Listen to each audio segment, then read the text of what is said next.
அடகு வைத்த நகையை மீட்டதும் இந்த தப்பை மட்டும் செய்யாதீர்கள். பொதுவாகவே நாம் நகையை அணிவதற்கு வாங்கியிருந்தாலும் அதை அணிந்ததை விட அதிகம் அடகு கடையில் தான் வைத்திருப்போம்.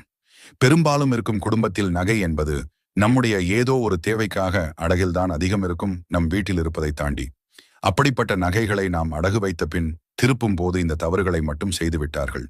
அது என்ன தவறு என்று தெரிந்து கொள்ள எங்களின் இந்த பொதுநலம் வீடியோவை முழுமையாக பார்க்கவும் சப்ஸ்கிரைப் செய்து கொண்டு, ஆசையாய் நாம் வாங்கும் நகைகளில் பெரும்பாலும் நம் வீடு சூழ்நிலையால் நான் அடங்கு வைத்து விடுவோம். அடகில் இருந்து மீட்ட நகையை அப்படியே அணிந்து விடாதீர்கள். இப்படி அணிவதால் நகை அடகுக்கு போய் கொண்டே இருக்கும். அடகு வைத்த நகையை திரும்பியவுடன் அதை நன்றாக சுத்தம் செய்ய வேண்டும். பூஜை அறையில் இருக்கும் மஞ்சள் பொடியை தண்ணீரில் கரைத்து அந்த தண்ணீரில் அந்த நகையை போட்டு வைக்க வேண்டும். இதை அன்று ஒரு நாள் முழுவதும் பூஜை அறையில் தான் வைக்க வேண்டும். மறுநாள் கோவிலுக்கு சென்று இறைவனின் காலடியில் வைத்து, இனி என் நகை எதுவும் அடகுக்கு போகாமல் நீதான் பாதுகாக்க வேண்டும் என்று சொல்லிவிட்டு அதை அணிந்து கொள்ளுங்கள். அம்மாவாசை, பௌர்ணமி, பாட்டிமுகம் போன்ற நாட்களில் நகை திருப்பாதிரிகள். அதேபோல் செவ்வாய், வெள்ளி, சனிக்கிழமைகளிலும் நகையை மீட்கக்கூடாது. இதுபோல் நிறைய ஆன்மீக தகவல்களை பெற எங்கள் பொதுநலம் சேனலை சப்ஸ்கிரைப் அண்ட் லைக் செய்து கொள்ளுங்கள்.